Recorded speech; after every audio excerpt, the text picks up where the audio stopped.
The following is a production of DallasCowboys.com and the Dallas Cowboys Football Club. How about them Cowboys? Yeah! Go Cowboys! This is Girls Talk, Boys Talk, presented by Jigsaw Dating, preferred dating partner of the Dallas Cowboys, and broadcasting live from Dallas Cowboys World Headquarters at the Star. Now, your hosts, Jess Navarez, Aisha Morrison, Kelsey Charles, and Jane Slater. Welcome into Girls Talk, Boys Talk. I'm your host, Jane Slater, joined by the aforementioned Aisha Morrison, Kelsey Charles, who's talking to us remotely, and of course, Jess Navarez. I always screw it up. It's okay. You know what? You try and I appreciate it. Navarez. You got this, girl. I believe in you. I'm so sorry. Nice little day off yesterday. I got to interview Joe Theismann. Fun fact, I didn't know this. Maybe some of y'all did. Did you know his real name is Joe Theismann? Really? No. They changed it to Theismann when he went to Notre Dame as part of a Heisman campaign, and it stuck for his kids and his family moving forward. Now, some people that are listening to this of the older generation, they're probably familiar with that story, but I thought that was interesting. And I know he was a Washington Commanders back then, obviously different mascot, and won a Super Bowl with them, but just thought that was interesting. A former divisional quarterback. Talked a lot about adversity. And the Cowboys have got their fair share of adversity, and they've also had their fair share of sound this week. Did you guys listen to Mike McCarthy today talking about Kellen Moore and the need for him to call a more conservative game? And I know it raised some eyebrows, but because you watched so much of the film, Aisha, I'll start with you. What do you think he implied by that? So basically, and I mentioned this earlier this week, is that I personally think that looking at the way that the Cowboys run offense, I feel like there are a lot of similarities as there were last year, but some of those guys on the outside, like Amari Cooper, the CeeDee Lamb, Michael Gallup obviously isn't playing. Like those guys, they can beat some of those coverages. They can, and what you're seeing now this year, I feel like it's similar play calling, but those young receivers are having trouble. But then also, I think they're going to have to take the short passes. I think that they're going to have to kind of turn back the clock and be methodical and be simple with their offensive play calling so it can open up some of the down the field stuff and stuff. So personally, what I took from what he was saying is that you don't have some of these guys that can you don't have numerous guys who can go beat guys one-on-one. You are going to have to, in my opinion, the Cowboys have to put out some good tape.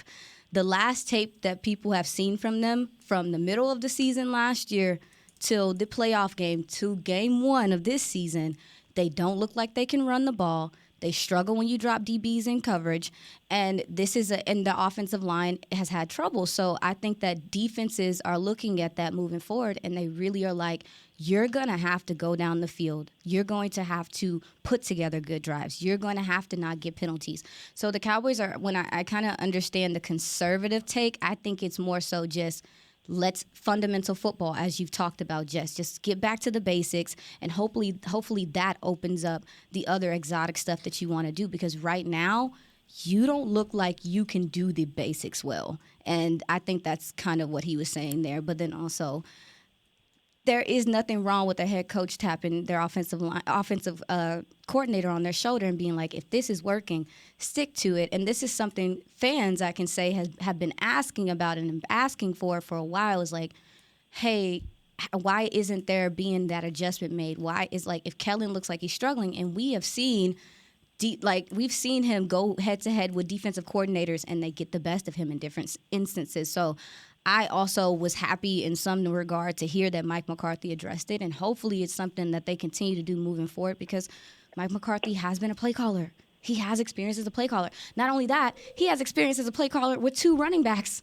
And where they turn running backs, sometimes it's to receiver options. So when you see the lack of, the offensive efficiency, it's frustrating, because it's like, I know this guy has put input into offenses that were at this level or even less than, and they were productive. I love that you brought that up, because, ladies, I've asked, Mike point blank, why not just call the plays? Yeah. And he has said that, he learned when he was in Green Bay that you've got to do a better job of delegating. Yes. And he also said that it just took him and Kellen a little bit of time in terms of terminology and what he was trying to accomplish and what Mike was trying to accomplish. But, he told us last season that he was going to be more involved in the room with the quarterbacks, more involved in this offense. I just wonder the level of his involvement this week versus in the weeks past. I mean, just when you listen to some of his comments and, you've watched some of the film, what stands out to you about Kellen Moore and what he's doing so far? Yeah, I just see the same issues, and it's not establishing things early on, and that's in regards to the run game. I think it's so vital for a team that has a running back duo like Ezekiel Elliott and Tony Pollard, and I think when you escape the run too early in the game and you don't allow those guys to establish the run game, you're in trouble either way, right? And then, Aisha, to your point, talking about comparisons from last season, they had those veteran wide receivers, and a name I think that gets slept on quite a lot is Cedric Wilson. He was also a very key target, especially last season with his, catching rate of 73.8%. I mean, I think the loss of him, the loss of Amari over the offseason is really, really a tough pill to swallow when you don't have that veteran presence on your wide receiver core. And I think that's something that, going into this season, Kellen Moore needed to adjust to, to the fact that you have a younger wide receiver core. You have, rookies essentially having to step up for these bigger name guys, if you will. And I think not relying and pushing the run game as much as he needs to be is exactly the issue that where we are now. And I think, you have the luxury of having two running backs. You have Ezekiel Elliott, who pounds and pounds out of that hole. He has that speed to get out when you give him the chance to build that momentum. And then you have Tony Pollard that you can interchange him with, so Zeke isn't getting fatigued. He's not getting those reps over and over and over to where he's not getting the yardage. You have the run game. You have the tools for it, given we know the O-line situation. But really, it's how can you give the O-line a chance when you're not establishing the run either? You got to show something. You really don't know what your O-line is capable of with this run game until you give them the chance to establish the run game. We didn't even get to see that. With 10 Zeke touches, how can you really know if this O-line can hold up for that run or not? Penalties didn't help either. Well, that's where I was going to go. Don't get me started. I think it's hard for them to stick with the run when you are getting these penalties that's putting you behind. And the pre-snap penalties, too. And Kelsey, I don't know if you saw this, it's from Michael Gelkin, Dallas Morning News. He got this away from the cameras, but when he was asking CeeDee Lamb about, his 2 for 11 against the Bucs, CeeDee said, I don't think I can use the word ticked off. I'll clarify. I was just like, what was going on? I had to have a flashback. Yeah, you're going to get all the attention now. This is what they were talking about. I love the admission and the vulnerability there, but how did you not know that you were going to get targeted as much? I mean, they keep saying like you're the guy, and there's not a lot of guys on the roster. And then you bring up Cedric Wilson's catching rate. Well, of course it was high when they got the ball to him last year because they were so hyper focused on the CeeDee Lamb, the Amari Coopers, the Michael Gallups. In the absence of all of that, they really only have to focus. I feel like they only gave respect really to two guys, and that was, I think they focused a lot on Tony Pollard in the last game, and tell me if I'm wrong when you've looked at some of the tape. No. And they focused a lot on CeeDee Lamb. Yeah. But I'm shocked that he wouldn't think that, right? I mean, it's people say it all the time. I believe that DeMarcus Lawrence said it this week, is like they want complimentary football.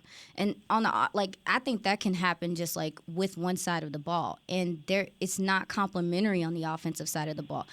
To me, they just have to show that something is successful.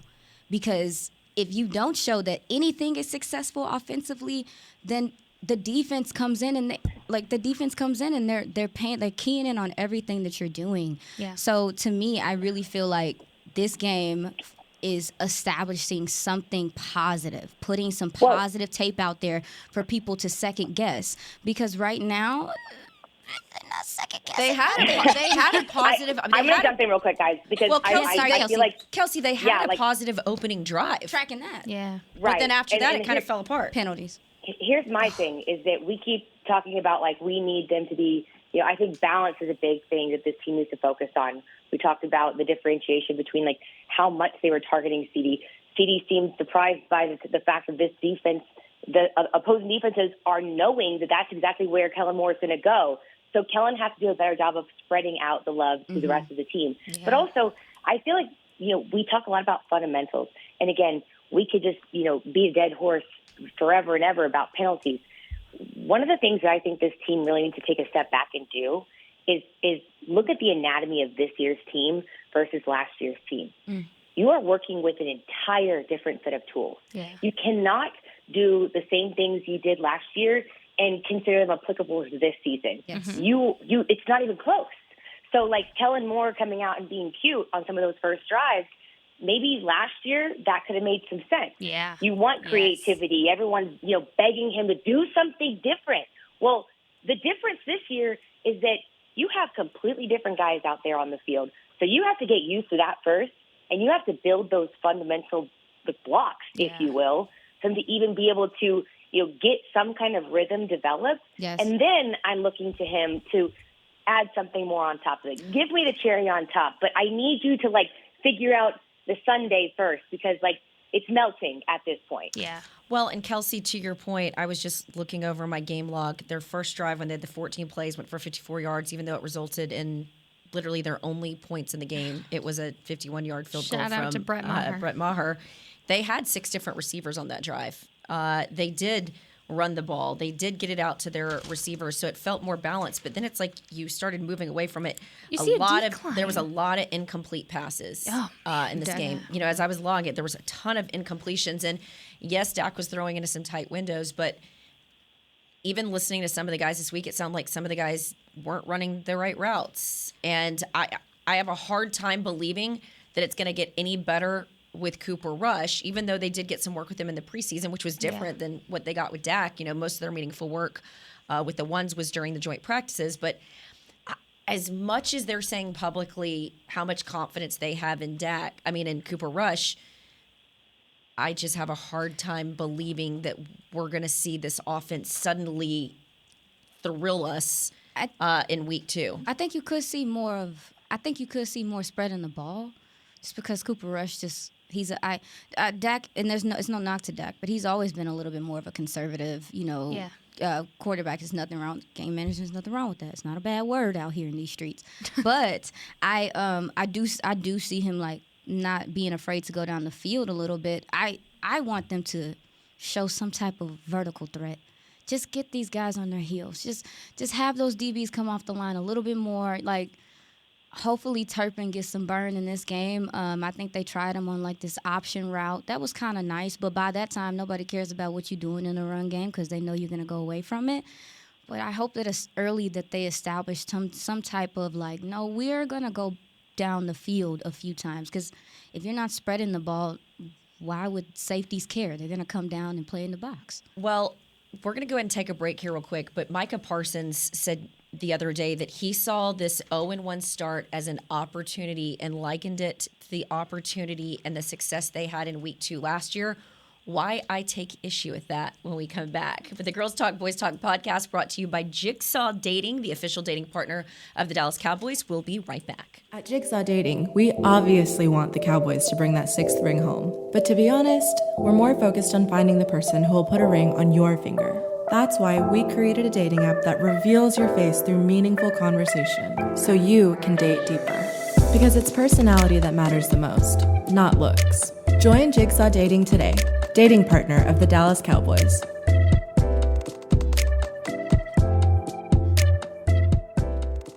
Dear past, present, and future football watchers, you know why we're here. The football season is back! Woo! And since that's too amazing to miss a single second's worth, Pepsi is officially giving you permission to always put football first. Like maybe those in-laws are back in town. Well, better hope they're football fans because your Sunday is completely booked. Long story short, crack open a Pepsi and don't let anything get between you and your football watching. With love, Pepsi, made for football watching. That's what I like.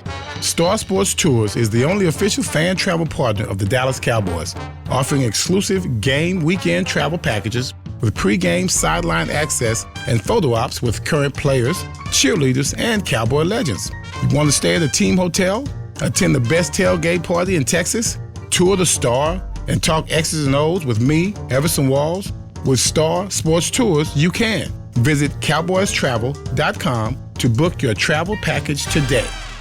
I'm Dak Prescott, quarterback of the Dallas Cowboys. Blockchain.com is one of the most trusted ways to buy, sell, and trade crypto. Whether you're always on the go or stay closer to home, Blockchain.com is just a few taps away. Put the power of crypto in your pocket, so no matter where you are, you can trade on your terms and build a crypto portfolio to fit your life. For crypto pros, rookies, and anyone in between, Blockchain.com makes it easy to own a piece of the future. Blockchain.com, trusted by millions, trusted by America's team.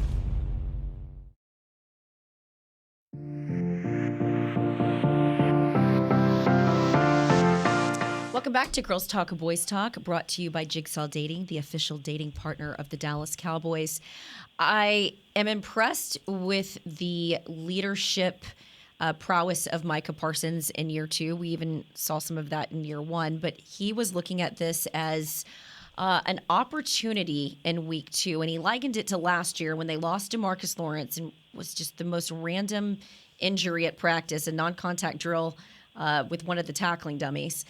And it felt bad, heading into, especially after you were coming off of what felt like a really close win against the Bucs, and now you're going and facing Justin Herbert and the Chargers. Yeah. But I went back and looked at that game, and respectfully, Micah, I disagree, because while you lost DeMarcus Lawrence, Micah ended up stepping up in that game and had a sack. Trayvon Diggs had an interception, but specifically when you look at the offense, in that one, Tony Pollard had over 100 yards. In that one, CeeDee Lamb had 81 yards. I don't know if I have the sort of confidence in this offense and their ability to respond in week 2. In other words, they don't have a Micah Parsons that can step up in the absence of DeMarcus Lawrence. I mean, Micah Parsons did so well last year, they were going to DeMarcus Lawrence and restructuring his deal. Yeah. And that says everything you need to know about how they felt about Micah and what was behind him. I don't think there's a guy in this offense, specifically at quarterback, that is going to do such a good job of filling in the gaps that we're talking to Dak about redoing his deal next year. Seriously. I mean, I think I kind of understand the game planning aspect of it, to have a similar game plan as the Chargers. The Chargers game, I would argue that was obviously one of their better running games. They got, Tony killed them on the edge. I mean, they got a lot. Like, they struggled with outside contain. The Chargers did. So you do look at this game like you kind of want the similar thing. And then Ezekiel Elliott had a whole bunch of yards. Like, I think that they kind of want to play off the run. So I get maybe like comparing it to the Chargers because the game plan may be similar. As far as like, there's not a person on the offense that is a Michael Parsons quality to come in and step in for a Dak. Like I said, I think it's just going to be an all-around thing. This run game is going to have to be productive and actually have some type of succession running the ball. Like, that's all I say. But I do understand kind of what he's saying about the circumstances with the game, maybe the game planning for how they want to tackle beating the Cincinnati Bengals. Even just the mentality of it, right? I mean, here's the thing. I think in order for there to be any form of a pulse early on in this game, the defense is going to have to take more of the workload. Let's be honest with it. And I think in order to do that, they need to stack up the interceptions. They need to put the pressure on Joey B.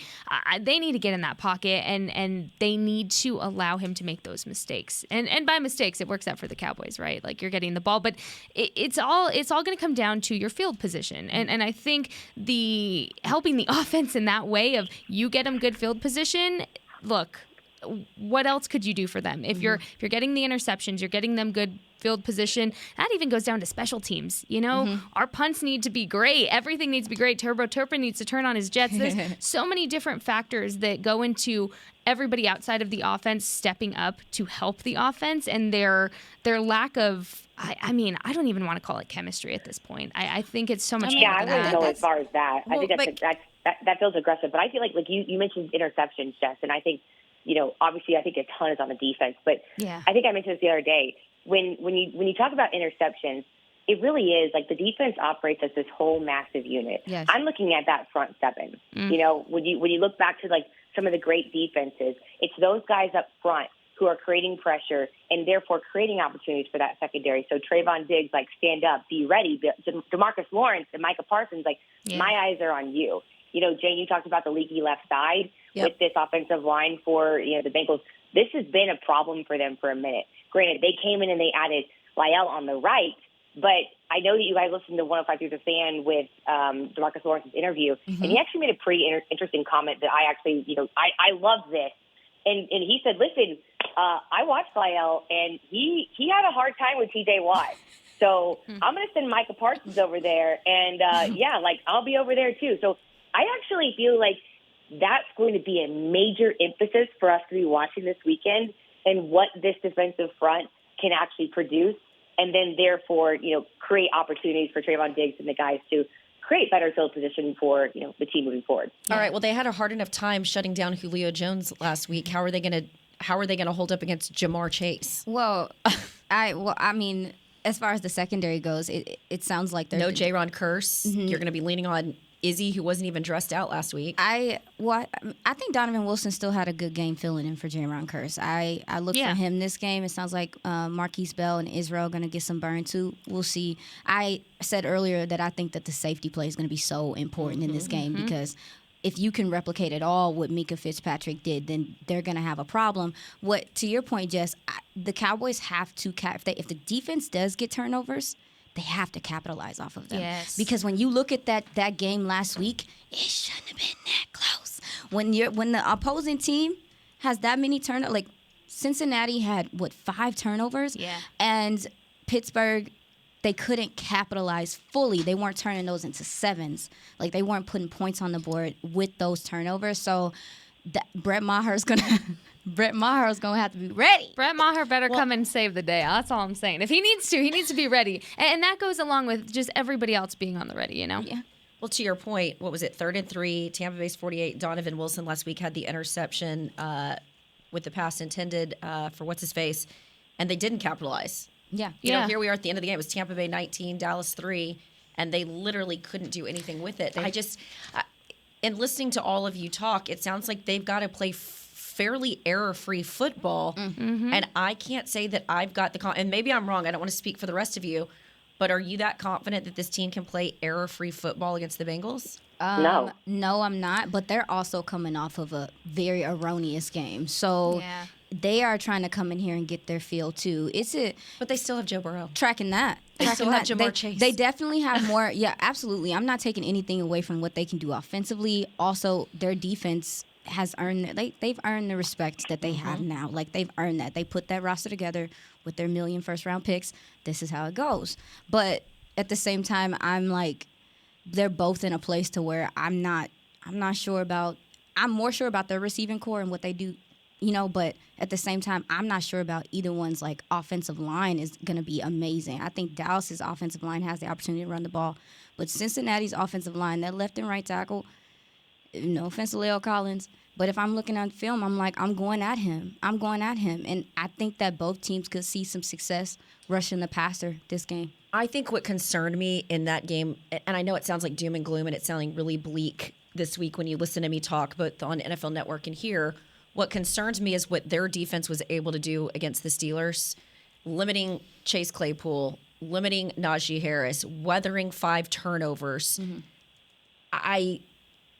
You think Pittsburgh's offense is worse than than Dallas? I don't think that Pittsburgh's offense is better than Dallas, but I don't know if I believe the defense can hold up as long as their defense did against the Steelers. I think you have the depth to do it.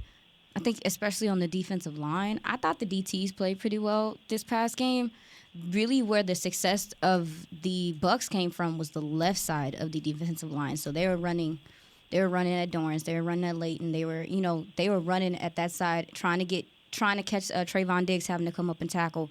So I feel like pressure-wise, I do want to see more pressure from the Cowboys' defensive line. Granted, you're not playing a Tom Brady that's going to get the ball out like that. Joe Burrow will hold on to the ball. Yeah. He will hold on to the ball. So I'm like, that to me plays into what you want to do defensively. Honestly, at this point, I'm like, I'm trying to just see because that's why I'm saying both of you guys are fairly I think more optimistic than Kelsey and I are heading into this game, and I am just curious as to why. Here's the thing. And I'm sure there's fans that want to hear the why because they want to be optimistic. It's just, and maybe they'll surprise me, but I would say this to Cowboys fans: if they go 0-2. Do you know how likely it is that 0-2 teams that start 0-2 make it to the playoffs? 12%. Yeah, I was going to say less than 15. I'm not saying right off the season, but what I'm saying is it doesn't look good. And what you also have to keep in mind too, and I'm not trying to be, pessimistic over here either, but look at the division. Look at the rest of the division. And the Giants Eagles beating the Titans. That was wild. That was wild. But even the Eagles, they did a really good, I think they had a really good offseason in building their team. I really think they were productive. And, as much as I love to hate on the Eagles, you can't. When they're being productive and they are going to be a legitimate threat to the NFC East, this team cannot afford to lose, and they also can't afford to just say, okay, well, what if, we lose and then Dak comes back? Dak can save it all. Mm-hmm. I don't necessarily think it's fair to put Dak in that position either. So in the meantime, I'm trying to be optimistic here and saying that, look, it couldn't be much worse than what we saw last week pre-Dak injury, right? It couldn't be much worse given you add Cooper Rush in this mix.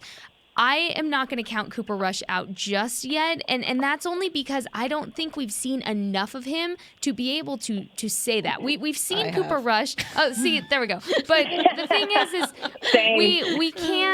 we can't. Me, my Cowboys fan brain is saying, look. If the defense was able to hold Tom Brady to 19 points last week, I think you really rely heavily on leaning on the defense and leaning on the run game. Two things that you do absolutely have. You have two good running backs. She got the fuss. They lost Chris Godwin in the game and couldn't even capitalize on it. That's what concerns me. But part of the reason why they had one real threat in that game. The only optimism that you're finding from me is the fact that I do think that Dallas has the pieces to replicate what the Steelers did last week. Now, granted, they were playing very inspired football because of the Black Forces, because of Mike Tomlin. But I do think that you still have the pieces to come out here and play. Let's go. I'm just being honest. I know Mike McCarthy ain't pulling out no Black Forces, but at the same time, Dan Quinn might pull. He actually might. But I do, listening to the defensive players, it sounds like they understand the gravity of the situation and that they're going to have to come out to play. So that gives me hope. At the end of the day, we can just see what happens. But on the offense, with the running the ball part, I know everybody's weird about running the ball. The Tampa Bay Bucs defensive line is no joke.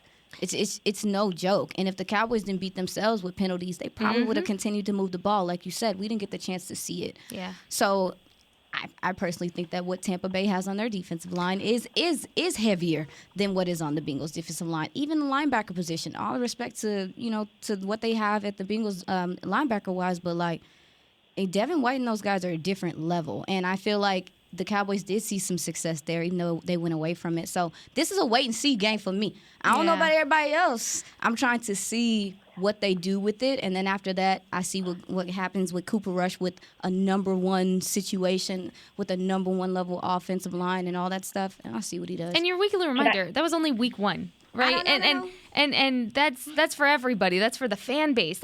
The sky was falling on Twitter this week, and it's week one. Well, I understand why. I get it. I get it. I feel the frustration. I get it. I honestly feel like at the same time, though, we keep on talking about them not capitalizing and them not doing this, and I can't help but go back to the fact that are they even capable of doing that with the tools this front office has set them up to have at their availability for the season? That's where I struggle. I really do. We're saying well, they need to capitalize. They need to the defense. Yes, the defense can get you field positions, but then what is Cooper Rush and CeeDee Lamb and the lack of a consistent run game going to then turn around and do with it?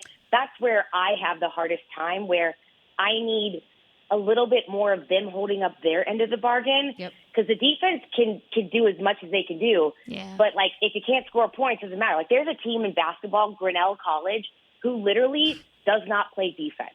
They just go down the court and they shoot three-pointers. But it's not the other way around, where they don't score points and they only play defense. That's not how the formula works. So, that's where I have my biggest concern. I'm I kind of wish the tables were turned a little bit, where I could at least rely to get someone on the board who's going to be able to get me points. And that's where I struggle. Yeah. Well, fair, and I think the other thing that just stands out to me, I was listening to, we've talked about penalties a lot this week on the show, and rightfully so. Jerry Jones was asked about that on 105 Through the Fan this morning. And even he conceded that there's been such a point of emphasis on penalties. But when do we see that? That's my frustration. I mean, last year, even before the Broncos game, I'll never forget Mike McCarthy saying they had spent one of the days specifically on penalties, like a major focus. And I know this was and even Jerry was talking about the day, like, we know it's a point of emphasis. We got to continue focusing on that. And so essentially it was across the board. I mean, you're talking about holding people other than just the players accountable. I mean, I guess it's on the coaches too, but ultimately kind of bringing this thing full circle, Kellen Moore has to do a better job of putting his players in a position to succeed. And I guess the question I have, and even though Jerry's response, even when asked if this was a predictable offense, he said, well, we went 12-5 last year. All right, fair enough. But if remove that record, 12-5, when you look at some of these games, do you think that Kellen Moore has done a good enough job of putting some of his players in a position to succeed? And this is where he's really going to get tested this year. Because he got to. Because he has to. It was an embarrassment of riches with some of the talent that he had last year on this roster. Yeah. I'm going back to last season, just looking at the penalties, because you were talking about the Denver game with the amount of penalties. And it just made me think of even Thanksgiving, the Raiders game with 14 penalties given. That was on both sides of the ball, right? They were the most penalized team in the league last year. Do I have to remind you of the lucky number again? But 127. 127 penalties is never acceptable. And to me, look, I don't know how to run a football team. I'm not saying I do. But at the end of the day, if you are leading the league in the wrong things as the amount of penalties that your team had that cost you over 1,000 yards last season, how are we still seeing the amount of penpenalties that we have seen? I think it's youth too, right? I mean, they've got a lot of youth on this team. And we've mentioned that. Right. I think you've got a lot I think a lot of guys are trying to do too much. They're pressing a lot. A lot's being asked, and this goes back to your argument, Kelsey. When you're relying on these young guys so much and you're not bringing in some of these veteran free agents, this is sort of what you're going to get. There are going to be these growing pains. And I guess the only silver lining for me is the reason why the defense played so well last year, I think, is because in Mike McCarthy's first year, they were forced to play so many young guys. Yeah. And I think some of that experience met with the right coach to put players in the best position to succeed. All of that translated into success. And so I'm not saying I'm writing off the season, with 16 games to go, but it just doesn't feel like you've got the right personnel and maybe in some positions the right coach to get the most out of what you've got on your roster. Mm-hmm. No, and I think me and you talked about, like, it hasn't been a lot of talk about it, but the Cowboys brought in a new wide receiver coach this year, and for people that may not know, Adam Henry is responsible for coaching up guys like OBJ and Jarvis Landry at LSU. Yeah, so I don't know if that plays a role at all. So you also have a new coach in here coaching up these guys. Maybe the technique's different. Maybe the way he wants them to, like, all this stuff matters. And one thing that I saw from CeeDee Lamb, I don't think I really saw a lot from him last year, but he had 2 penalties, if I'm not mistaken, this game. Offensive pass interference where he's pushing off of guys, and you don't need to be doing that. What are you doing? It feels a little desperate, right? Yeah, like there's some desperation out there. And part of that is the fact that I feel part of it. I feel like a lot of it is the play calling. Like I really do feel like it.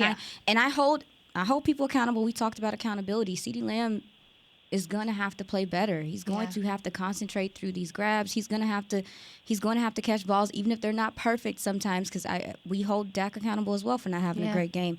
But that gentleman's going to have to step up there as well. And I think there's a difference between growing pains and then what you're actually seeing out of the Cowboys. Yeah. Because it's okay to have growing pains. I'm not saying you're going to have a penalty-free game with the amount of rookies that are being asked to step up right now. I'm not saying that. But at what point is it not a growing pain anymore? Because this seems like a heavier weight than a growing pain. This seems like issues that have carried on since last year and essentially were the reasonings behind the Cowboys not making a deeper playoff run than they did. And a lot of the same issues, correct me if I'm wrong, Aisha, we're seeing from the 49ers game into the Bucs game. It's almost identical. And when that's not a growing pain. That's I don't even know where to start with that. That's so many little things that have built up and built up and built up. But when do you get to start to see the pressures of those things being addressed one by one? Because there's a lot of things just going on at once. I do think that I personally, I do have faith that Terrence Steele plays better. And that's just because one of the holds that he got, he literally lost his helmet. The guy fell. They called a hold. It was craziness.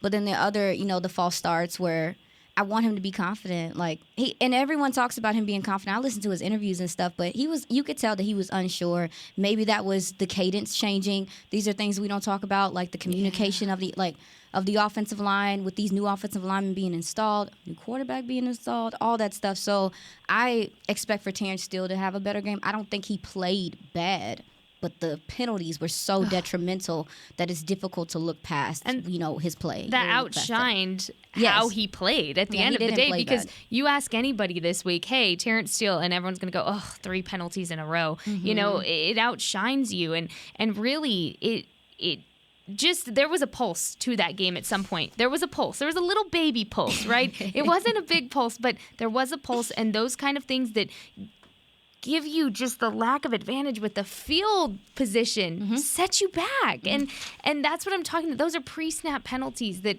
are just so unacceptable for this team. And so, okay, Jane, back to your point, though. I was going to chime in there. I was like, the pulse lasted 5 minutes and 58 seconds on a 14-play drive. But to your point of why are you so optimistic? Here's the thing. Do I think the Cowboys could win this game? Yes, I do. But they have to at least show improvement. That's what I'm looking for this week. Do I always want the Cowboys to win? That's how bad it is. That's Jane, where the bar is, guys. You know what? But do I want to see a win? Always, yes. But do I want to get my call from my dad upset that they lost? No, of course not. But at the end of the day, I want to see improvement, that there's a pulse for the season, not just we're talking about. Do we all meet each other in the middle though? Let me ask you guys this, because if I put my fan hat on, I feel that. As someone who, has worked for this team full time, I understand it's the worst coming back into the facility on a Monday and you just got beat so bad and you're like, this sucks, and everyone's in a bad mood. You're just overall impacted personally when the team loses. But then if I take a step back, I'm like, okay, everything that we just talked about today, what about the fact of maybe we look at a moral victory as the goal? Is that more realistic for this stint? I don't want in between when I know that I feel that, but is it a moral victory? Okay, let me ask you this. Last weekend, Kelsey, is it a moral victory if they get a win over the Bengals after what we saw last week against the Steelers? Are we as high on the Bengals right now as we were when the season started? Because before, when you looked at week 2, oh my God, the Bengals are coming into town. Look at it's Murder's Row, right? Yeah. Right. But if we see a performance from the Bengals like we saw against the Steelers and the Cowboys managed to pull off a win, are we feeling any better on Monday? I think their defense, because it's a very still Dallas thing to do, for us to say they've got no chance, and then for them to go get a win against the Bengals at home. That's why I just said I'm waiting to see it. But I will say that, against their defense, I still think if you can score against their defense is their secondary, their safeties are no joke. If you can do anything with them, I would expect their secondary. Their secondary is a little bit. All right. Safeties are a bit. Tell you what, I'm going to take us to a break, and I want you guys to marinate on this. When we come back, I want you guys to tell me what offensive player is going to step up, and we're going to be talking about on Monday. I like this. All right. I know it's a deep barrel here, ladies. We're going to try our hardest. Girls Talk, Boys Talk, brought to you by Jigsaw Dating, the official dating partner of the Dallas Cowboys. We'll be right back. Yeah. Sweet. Did you get to work on time? Yeah, but I just realized it's Sunday. Little Sweet says head on home. Dr. Pepper's on its way. So sweet, unique. Baby, there's nothing better. I bet you've probably done something that deserves a Dr. Pepper. Did you invest your nest egg in an NFT? Yeah, and I don't even know what that is. It's a non-fungible token. Everyone's done something that deserves a Dr. Pepper. Todd thought it would be secure to jog in the cheetah savanna. Todd believed the big cat repellent he bought online was reliable. And now, Todd is trying to be faster than this cheetah that can run 80 miles per hour. But the good news is, Todd has AT&T 5G that is fast, reliable, and secure. And he learned the best thing to do is stop running and toss her the backpack with the beef stew. AT&T 5G. Fast, reliable, secure. It's not complicated. 5G requires compatible plan and device. 5G may not be available in your area. See att.com/5G for you for details. Brace yourself for an existential question. Has your butt been having enough fun lately? Have you been treating it well? Has it been going places? If not, then it's about time you start using SeatGeek. SeatGeek is the best way to get your butt tickets to live events. Just ask the thousands of other butts who have rated it the #1 ticketing app. So what are you waiting for? Download the app now or visit SeatGeek.com to get tickets to sports, concerts, and live events and make your butt happy. SeatGeek. Get your seat in a seat. What do you call a group of grown men and women with their faces painted silver and blue who get together every week to share a 3-hour-long ritual of jumping, singing, and toasting Miller Lite in 10-gallon hats while yelling, "How about them Cowboys?" You call it Miller Time in Dallas. Here's to the Cowboys. Here's to the original light beer. It's Miller Time. Celebrate responsibly. 2021 Miller Brewing Company, Fort Worth, Texas.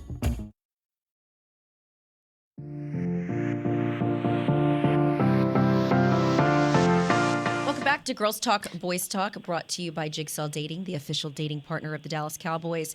Kelsey Charles, you work for about 1 million different companies when you're not doing this, and one of them is Lucchese Boots, which I love, my first real pair of boots, but you were outfitting the head coach last night and had an interesting conversation with him, didn't you? I did. So I did tell you guys yesterday I was going to hold them back unless he won the game. I failed in that regard, but I did think it was really interesting. I was talking to him, and we just obviously it's been a tough year thus far in the one game we played. And he was like, listen, dealing with failure sucks, but I actually would argue that dealing with success is harder, and especially in a place like Dallas. I mean, we've watched this team in years past where, like you just said off the air, Jane, like they start to feel themselves a little bit, right? Like, they get their swag and they're like, oh, like we're pretty good, despite the fact like maybe they had a rough time before.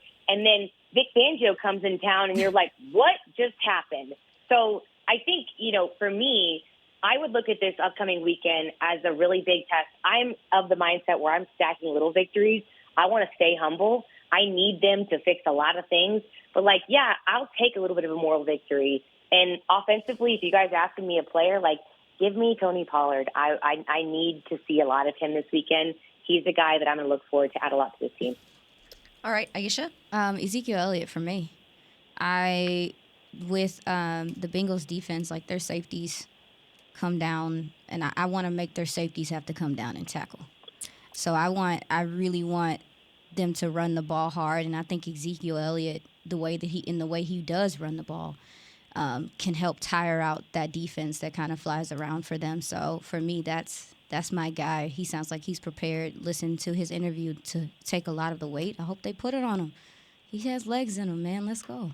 You stole mine, but I'm gonna change mine up, and I'm gonna say chasing the storm, Dalton Schultz, because here's the thing. I think he was a clutch guy, and that doesn't really say much last week, right? But I think if the wide receiver group isn't capable of stepping up, I really think you're gonna see those short passes to him, and I think he hasn't given us a reason to think he's not going to make the catches when he needs to be clutch. So I'm going to go Dalton Schultz. I'd love to see them be able to establish the run and have it be successful, and they've shown us that they can do that before. But if you're going to be focused so much on Ezekiel Elliott and you're focused on CeeDee Lamb, give me Noah Brown. Okay. Yeah. Let Noah Brown step up. If they're not giving him a lot of respect, he just needs to run the right routes. Mm-hmm.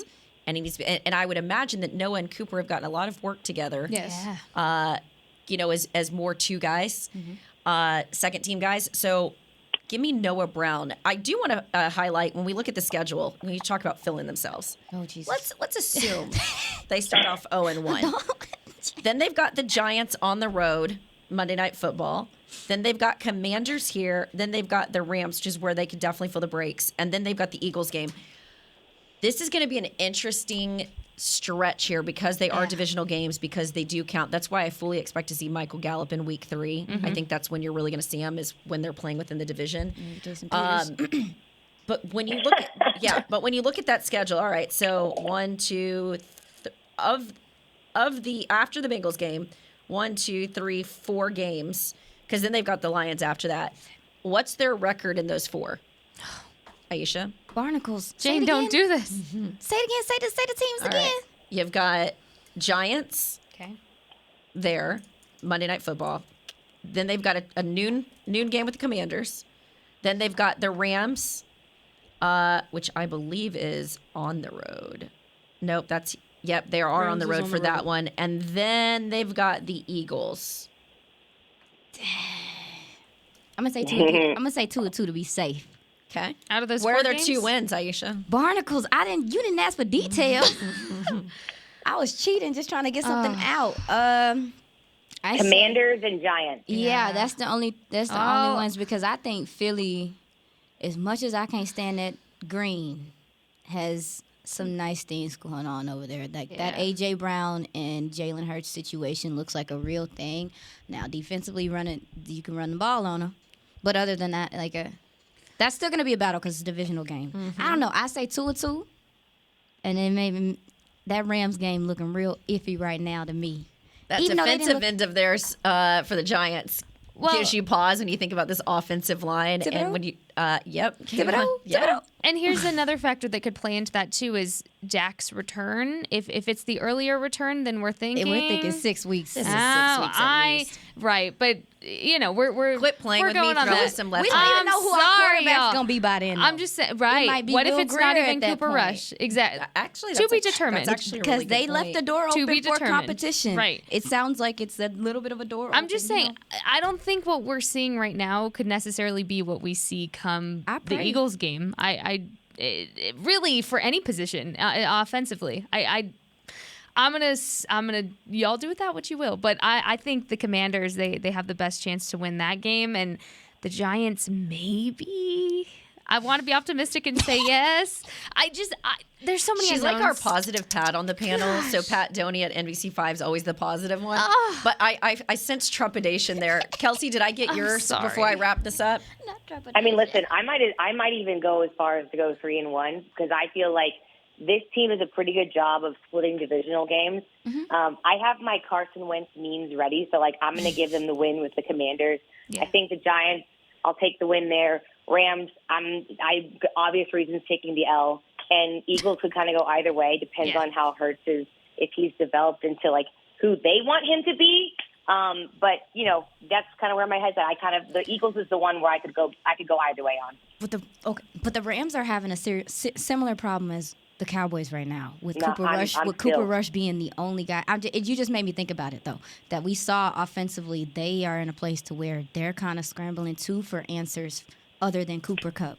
Okay, so let me ask you this. Who do you trust more as your head coach, Sean McVay or Mike McCarthy? Bye, Jane. Bye. It's time to end the podcast on that note. Bye. All right, we are going to wrap this one up.